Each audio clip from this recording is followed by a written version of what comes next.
Assalamualaikum warahmatullahi wabarakatuh.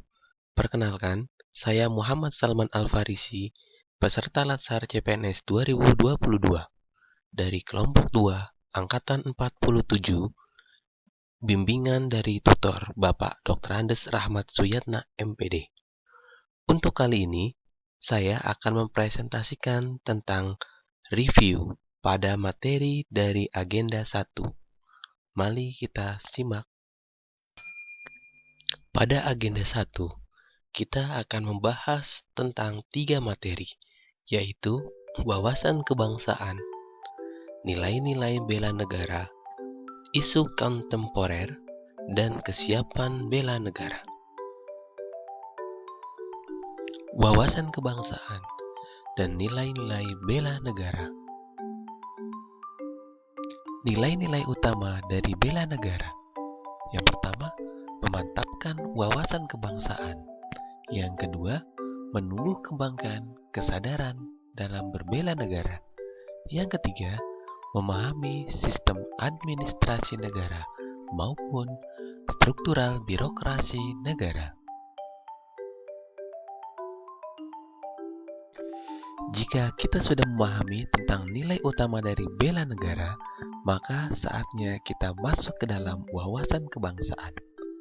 Apa itu wawasan kebangsaan? Wawasan kebangsaan adalah sebuah konsepsi cara pandang yang dilandasi akan kesadaran diri sebagai warga negara dari suatu negara dan lingkungan negara tersebut yang mana di dalamnya terdapat kehidupan berbangsa dan bernegara. Titik penting sejarah bangsa Indonesia. Tanggal 20 Mei 1908, Budi Utomo berdiri. Tanggal 25 Oktober 1908, Perhimpunan Indonesia. 30 April 1926, Kongres Pemuda pertama. 27 sampai 28 Oktober 1928, Kongres Pemuda kedua. 1 Maret 1945, pembentukan BPUPKI. 7 Agustus 1945, pembentukan PPKI. Negara Indonesia merupakan negara yang memiliki keanekaragaman dan diversity. Untuk menjalin persatuan dan kesatuan dari keberagaman tersebut, maka Indonesia membentuk 4 konsensus dasarnya, yaitu Pancasila, Undang-Undang Dasar 1945, Negara Kesatuan Republik Indonesia, dan semboyan Bhinneka Tunggal Ika yang memiliki arti berbeda-beda tetapi tetap satu. Untuk memperkuat persatuan dan kesatuan bangsa Indonesia, maka Indonesia memiliki alat atau instrumen yang digunakan untuk mempersatukan bangsa Indonesia. Yang pertama yaitu bendera merah putih. Yang kedua yaitu lagu kebangsaan Indonesia Raya. Yang berikutnya adalah bahasa Indonesia. Indonesia memiliki puluhan hingga ratusan bahasa, tetapi bahasa pemersatunya adalah bahasa Indonesia.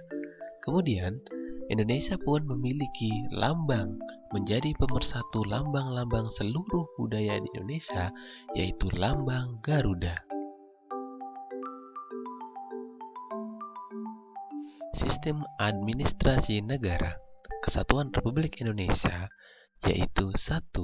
Ditinjau dari perspektif sejarah negara Kesatuan Republik Indonesia, yaitu bentuk negara berdasarkan Undang-Undang 45, kemudian prinsip persatuan dan kesatuan, landasan ideal dari negara Kesatuan Republik Indonesia, yang terakhir adalah struktur pemerintahan negara Kesatuan Republik Indonesia. Analisis isu-isu kontemporer.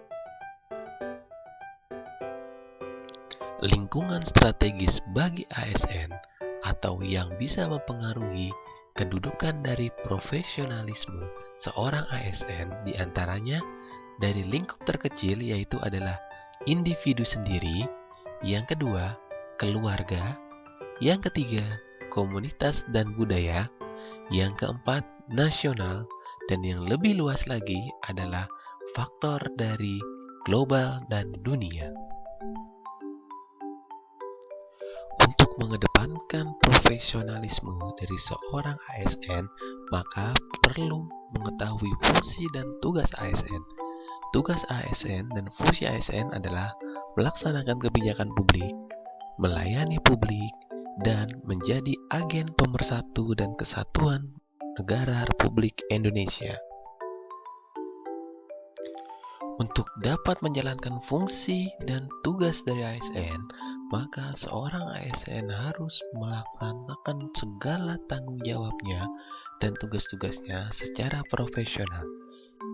Karakter ASN yang profesional adalah yang mampu memegang teguh tanggung jawab dan mentaati kode etik maupun tidak melanggar kode etik.